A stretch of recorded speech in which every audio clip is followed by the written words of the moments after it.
मंशूर अपने शहर की बिज़नेस कम्युनिटी के हवाले से, क्योंकि मैं समझता हूँ कि हमारा मुल्क और मेरे झंग शहर का सबसे बड़ा मसला है गुर्बत। तो गुर्बत के लिए मैं अपने जो नौजवान नस्ल है, जो नौजवान लोग हैं, जो कि जिन्होंने थोड़ा बहुत वर्क एक्सपीरियंस है, उन्हें मैं फैसिलिटेट करूँगा कि आप आएँ। उसके बाद जो एमपीए हज़रात आए, उन्होंने कहा नहीं, हमें कम खर्चा नहीं करना, हमें ज़्यादा खर्चे पे जाना ताकि इनके कमीशन ज़्यादा बन सके।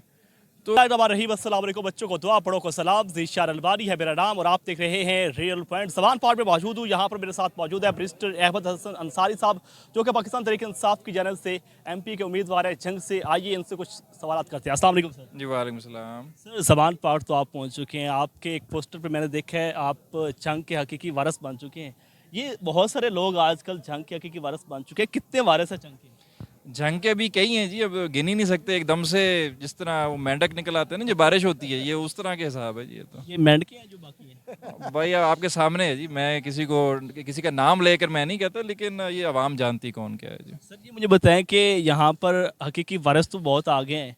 ये पीटीआई के एमपीए के उम्मीदवार कितने हैं? पीटीआई के मेरे ख्याल से तकरीबन 4 एक हैं हमारे हल्के से। टिकट किसको मिल रहा है?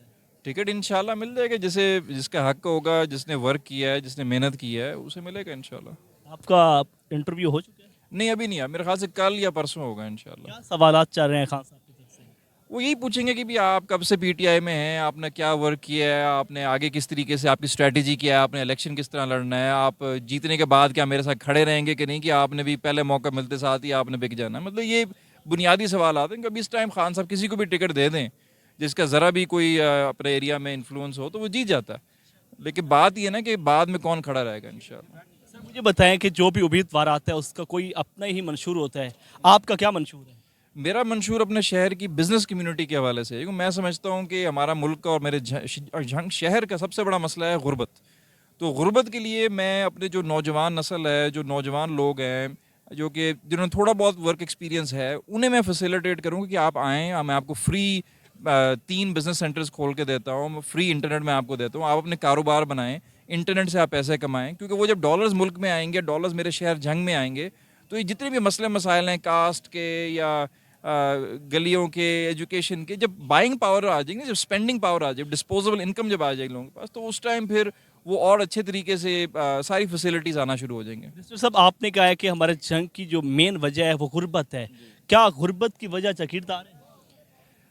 गुर्बत की वजह बहुत कॉम्प्लिकेटेड है जी। और मैं ये समझता हूँ कि यस, कुछ लोगों ने हमारे लोगों को दबा के रखा हुआ है, उन पे झूठे पर्चे किए हुए हैं, उनकी ज़मीनों पे कब्जे किए हुए हैं, और एक आपको एक बिज़नेस एनवायरनमेंट ही नहीं मिल रहा ना कि आप अपना कोई कारोबार अच्छी तरीके से कर सकें। टांगें खींचने वाले लोग बहुत हैं।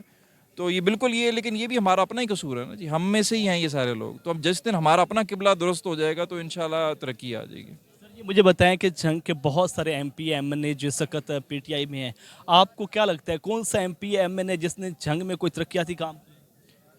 तरक्याती काम देखिए, ब्यूरोक्रेसी ने ज़्यादा किए हैं, कि वो इलेक्टेड तो होते नहीं है, उनके एक चला आ रहा होता है, एक सिस्टम चला आ रहा होता है। तो हमारा एक सीवरेज का सिस्टम चल रहा है। मेरे वाले साहब ने उसका प्रपोजल बनाया था, एक बड़ा शॉर्टकट बनाया था जिस पे खर्चा कम हो, लेकिन उसके बाद जो एमपीए हजरात आए, उन्होंने कहा नहीं, हमें कम खर्चा नहीं करना, हमें ज़्यादा खर्चे पे जाना ताकि इनके कमीशन ज़्यादा बन सके। तो ये इनके तो यही हालात है जी, इन्होंने क्या काम करना है। साबका जो एमपी हैं मौलाना मुआविया आजम तारे साहब, वो भी कहते हैं कि हमने बड़े तरक्याती काम किए हैं। आपकी नज़र में कितने काम हैं? जी, उन्होंने बड़ी तरक्याती काम किए हैं, लेकिन वो तरक्की जो है ना, उनकी अपनी तरक्की हुई है, किसी अवाम की तरक्की नहीं की उन्होंने। इस तरह की? ये कमीशनें लेना और ये सारी चीज़ें, इस तरीके से उनके ऊपर एलिगेशंस हैं। तो देखें अब आगे वो इंशाल्लाह अगर हम पीटीआई की हुकूमत आएगी और मैं मुंतखब होऊंगा तो इंशाल्लाह। से काम में उन्होंने कमीशन ली है?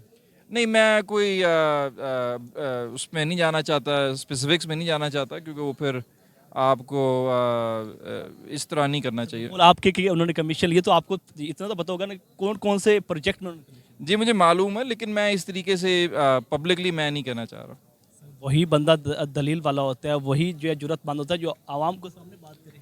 बिल्कुल ठीक बात है, लेकिन अगर आपने किसी के ऊपर इस तरीके की बात करनी है, फिर आप उन्हें अदालत में लेके जाए ना जी। ये पब्लिक में बैठ कर इस तरह की बातें नहीं करने का फ़ायदा नहीं होता। अच्छा सर, मुझे बताएं कि जो इस वक्त की सूरत हाल है, जंग जो है यकीनन जैसे आपने कहा कि महंगाई की वजह से भी और उसके साथ साथ गुर्बत बहुत है, तो कौन बंदा है जो जंग को इस दलदल से निकाल सकता है? देखिए खान साहब ही हैं मेरे ख्याल से। खान साहब अपनी पॉलिसीज़ दोबारा लेकर आएँ, एक नए जज्बे से हमारी हुकूमत जब बनेगी, एक नई जो पिछली गलतियां हैं वो नहीं दोहराएंगे, तो मुझे पूरी उम्मीद है कि इंशाल्लाह पाकिस्तान की जो इकोनॉमिक पॉलिसीज़ हैं वो अच्छी आएंगी और उससे खुशहाली आएगी इंशाल्लाह। आपके वालिद साहब का जंग के वो दरीना साथियों में उनका शुमार होता है, इमरान खान साहब के। मुझे ये बताएं कि आप भी अपने वालिद के नक्शे कदम पे चलते हुए खान साहब को सपोर्ट करते हैं या आपका कोई अपना मोटिव है? देखिए डेमोक्रेसी के अंदर जी आपने उनके साथ चलना होता है जो आप समझते हैं कि आपके मुल्क के लिए सबसे अच्छे हैं, ठीक है। तो मेरे वालिद साहब ने मुझे मेरा फ़र्ज़ समझाया कि जंग के हवाले से, पाकिस्तान के हवाले से, उनका इंतकाल हो गया है, अल्लाह ताला उन्हें जन्नत में आला जगह अता फरमाए।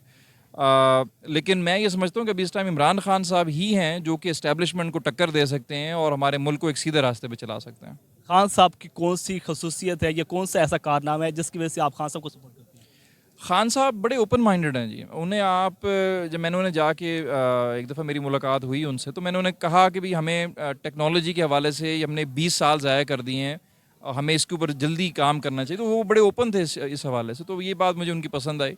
और ये आप कहीं दूसरे नवाज शरीफ या जरदारी, इन लोगों को तो समझ ही नहीं आए कि ये क्या टेक्नोलॉजी क्या चीज़ होती है। इन्हें तो अपने वो कमिश्नरों का ही पता है। 3.5 साल कैसे रहे खान साहब?